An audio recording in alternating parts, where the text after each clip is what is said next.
반갑습니다. 원래 4편에서는 트릭을 배우고자 하시는 초보분들에게 가성비 좋은 연습 방법으로 발걸에 가정한 제1법칙을 깨버리는 방법을 찍고자 했었는데 1번 법칙에 대해서는 시범 영상이 꼭 필요하다고 판단이 돼서 스키장이 오픈을 하면 슬로프 위에서 다시 찍어서 올리도록 하겠습니다. 자, 그러면 오늘 말씀드리고자 하는 부분은 바로 많은 분들이 좋아하고 계시는 알리입니다. 알리는 트릭 중에서도 가장 기본이면서도 간단한 트릭이지만 데크가 슬로프에서 떨어지기 시작하는 첫 단계이니만큼 많은 주의사항과 여러가지 요령이 있다는 점 먼저 말씀드리고요. 자, 그럼 오늘은 알리의 초급편에 대해서 설명을 드리도록 하겠습니다. 자, 우리가 맨몸으로 점프를 할 때 달려가거나 하면서 자세를 낮추는 동작이 끝난과 동시에 뛰어 올라야 높게 뛸 수 있다는 걸 알 수 있습니다. 처음 알리를 접하게 되면서 알리 점프를 할 때 하나 둘 하는 리듬이 생기게 됩니다. 자, 하지만 제가 드리는 첫 번째 팁은 알리를 하실 때 바로 이 하나 둘 하는 박자를 만들어서는 안 된다는 겁니다. 자, 그럼 어떻게 하느냐?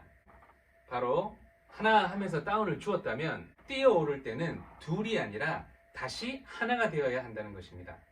자, 그 이유는 초급 알리 점프에서는 점프가 시작되는 그 시점부터 점프가 끝나는 순간까지 데크의 베이스면이 슬로프에 모두가 닿게 된다는 것인데요. 자, 이렇게 베이스 전체가 슬로프에 닿게 되면 데크가 측면으로 서 있다고 해서 측면으로만 진행을 하는 것이 아니라 슬로프가 기울어져 있는 방향으로 좌우 또는 사선으로 살짝 흐른다는 것입니다. 슬로프는 위에서 아래로 내려가도록 만들어져 있으니 데크도 아래로만 가는 것이 아니냐라고 생각하실 수도 있는데요. 사실은 그렇지가 않습니다. 바로 폴라인이라고 하죠. 슬로프 위에서 천천히 공을 굴리거나 실수로 헬멧을 떨어뜨리게 되면 아랫방향으로 곧게 내려가는 것이 아니라 좌우로 왔다 갔다 하다가 결국에는 펜스 한쪽 구석에서 멈춰버리게 되는 현상을 볼 수 있습니다.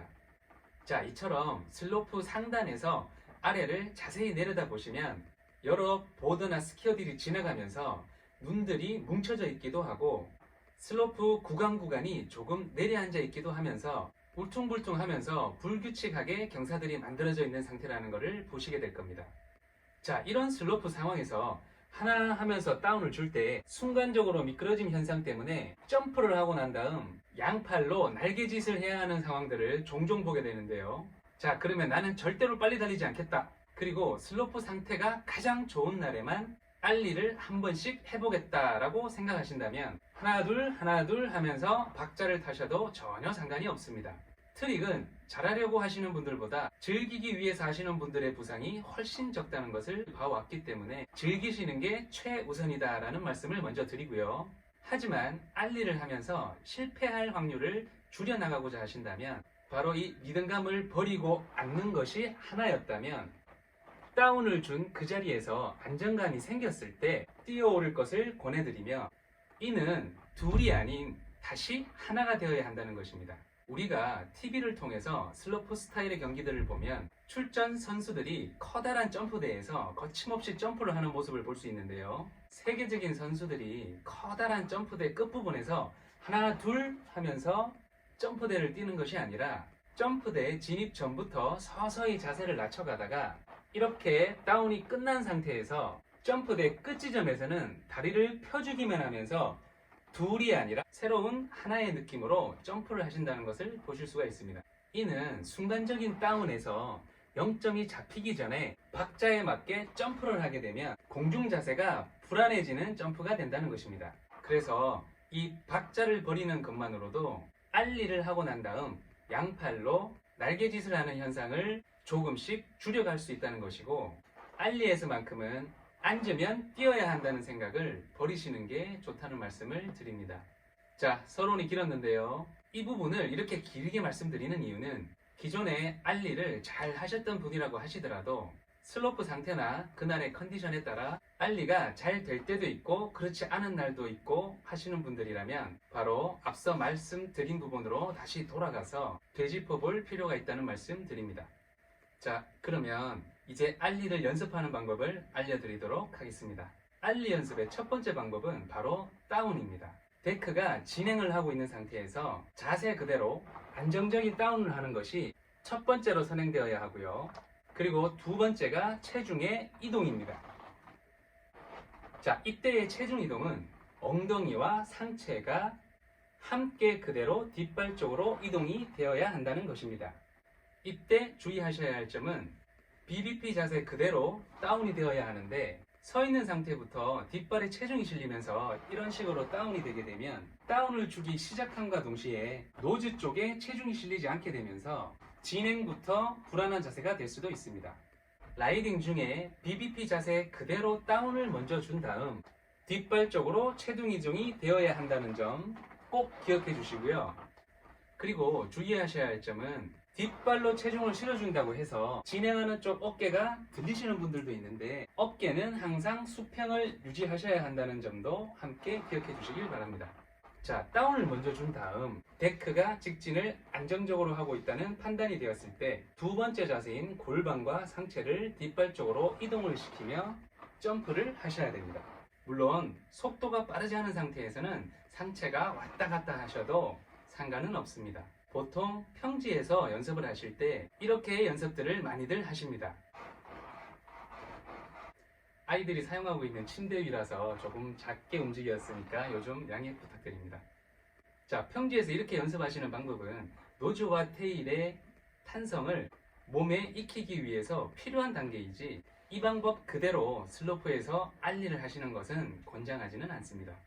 이렇게 어깨와 상체만의 이동으로 테일 쪽으로 무게를 실어주는 방법을 권장드리지 않는 이유는 데크의 진행 속도가 굉장히 빠르거나 슬로프에 모글들이 많이 져 있다거나, 혹은 슬로프끼리 만나면서 점프가 가능한 구간들이 있는데, 바로 이런 곳들에서 상체 기울기만으로 알리를 치셨을 때 본인이 생각했던 속도보다 빠르거나 알리의 높이가 예상했던 것보다 높게 나왔을 경우에 공중에 머물러야 하는 채공 시간이 길어지게 되면서 무게중심이 깨지게 되면서 랜딩을 하기 전까지 굉장히 위험한 상황이 발생할 수도 있기 때문입니다.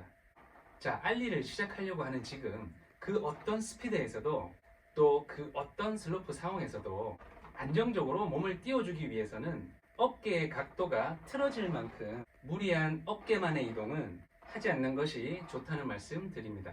자, 이렇게 두 번째 방법으로 골반과 상체가 뒷발 쪽으로 무게중심을 이동해 주었다면 어깨가 흔들리지 않는 상태에서 시선은 발밑이 아닌 진행 방향을 주시한 채로 앞발에 2 내지 3, 뒷발에는 7 내지 8 정도의 힘의 분배로 점프를 시도해 주시는 것이 좋습니다. 이때 뒷발은 다리를 끝까지 펴준다는 생각으로 펴주시되, 앞발은 몸의 중심이 뒷발 쪽으로 빠져 있기 때문에 뒷발에 비해 많이 굽혀져 있지를 못합니다. 그래서 2 내지 3 정도의 힘으로만 점프를 하다 보면 뒷다리보다 훨씬 빠르게 다리가 모두 펴지게 됩니다. 그럼 뒷다리의 점핑이 모두 끝나는 순간까지 지렛대처럼 버텨주거나 조금 더 당겨주면서 테일의 탄성을 살려주시는 느낌을 살려주시는 게 좋습니다. 알리를 처음 연습하시는 단계에서는 이런 방법으로 평지에서 점프를 시도하면 높이가 많이 나오질 않습니다. 혹은 데크가 거의 뜨지 않으실 수도 있습니다. 자, 이럴 때는 초보분들은 본인의 다리에 힘이 없어서 이 방법으로는 높게 떠오르지 못하겠다고 생각하실 수가 있는데요. 사실은 그렇지가 않습니다.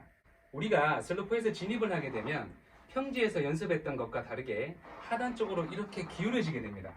그러면 슬로프에서 이렇게 기울어진 만큼 뒤쪽 부분인 테일이 앞쪽 노즈보다 훨씬 더 높은 곳에 머물러 있기 때문에 살짝만 뒤쪽으로 무게중심을 옮겨준 상태에서 앞발과 뒷발의 점핑 타이밍을 맞추는 연습을 꾸준히 하시다 보면 나중에는 다리에 힘을 거의 주지 않고도 데크가 접혔다 펴지는 탄성만 가지고도 안정적인 알리 점프가 가능해진다는 걸 기억하시고, 체중 이동과 점프 타이밍을 잡고자 하는 연습을 꾸준히 하시는 것을 권해드립니다. 자, 오늘은 이렇게 알리 점프 중에 초급 알리 점프에 대해서 알려드렸습니다. 이어지는 편에서는 한 단계 더 진화된 고급 알리 점프를 다뤄보도록 하겠습니다. 5편에서 뵙겠습니다.